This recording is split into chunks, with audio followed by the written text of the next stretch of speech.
What's up? I trust you are well.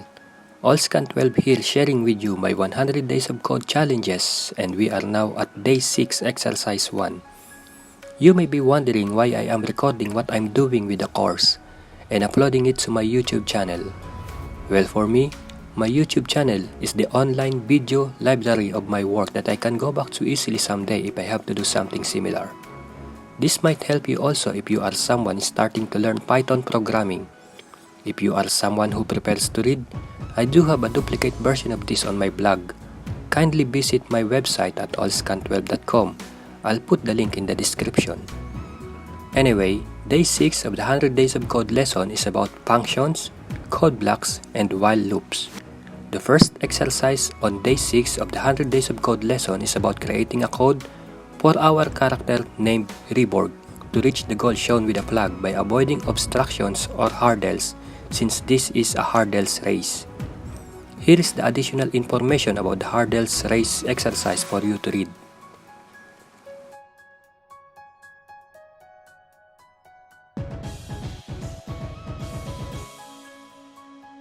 If you are interested in learning Python, I'll put the link to the course in the description. Once we are done reading the additional information and understand what we should be doing, let's get started with the coding. Let us first take a look at what are the available commands we can use on Reeborg's basic keyboard.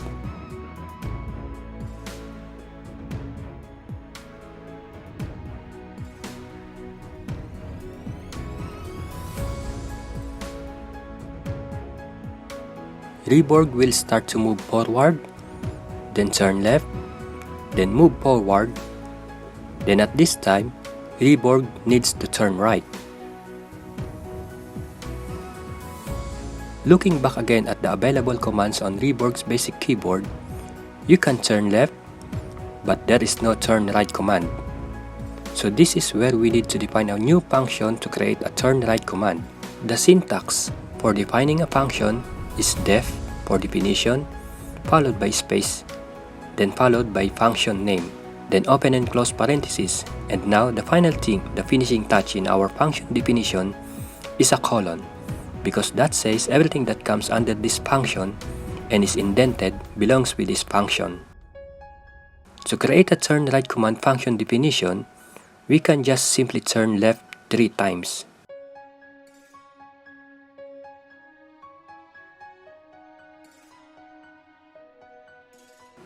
So moving on, after turning right, Reeborg's next step is to move forward. Then turn right again.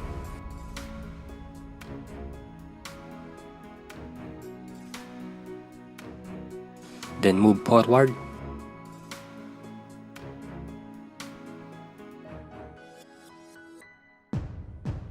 And finally, turn left.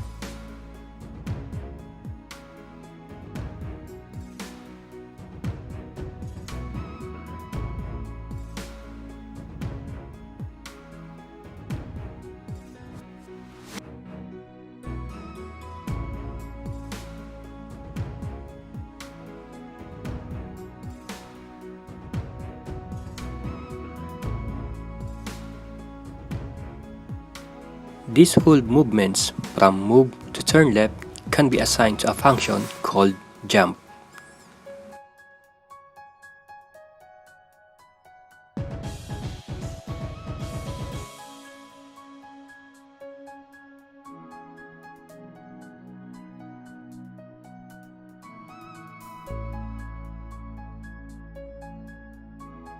So Reeborg's first move is to jump.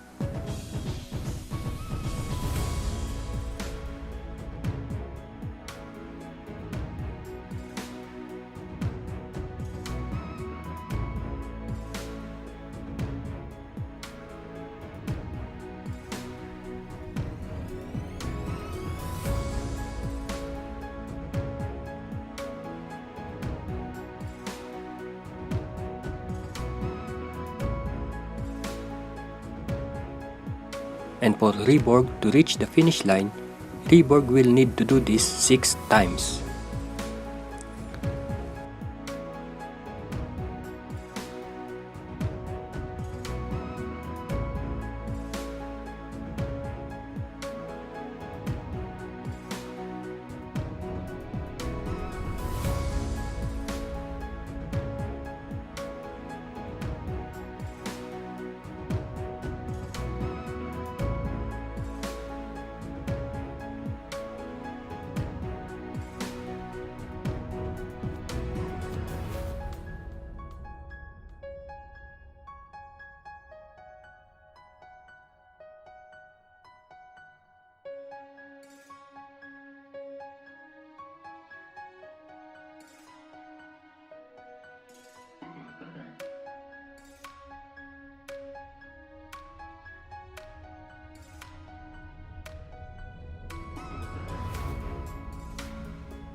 What if Reborg has to do this 100 times?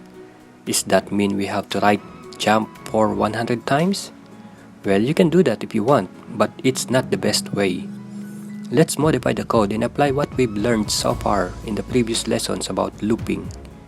So we can say for hurdle in range 0 to 6, or we can simply write 6, since we have 6 hurdles for Reborgs to cross. Then indented, we can let Reborg jump. This loops 6 times, and by the end of the loop, Reborg should be at the final or correct position. Let's run now the code.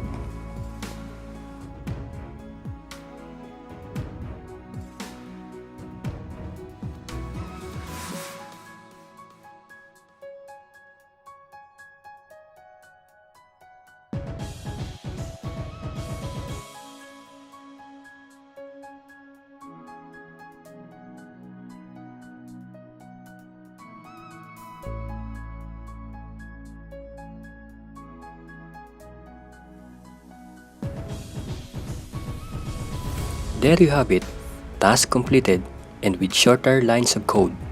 In this exercise, we've learned how to create function definition by combining all the commands into a single command called turn right and jump. I'm excited to learn the next task where I will be learning about the while loops. I hope you find this video interesting. If you are new to my channel or a returning viewer who can still see that red subscribe button, why don't you click it now to show support to my YouTube video? I would highly recommend that you also click the notification bell so you will get notifications and won't miss out on my future video uploads. Have a great day and thank you for watching this far. God bless. Cheers!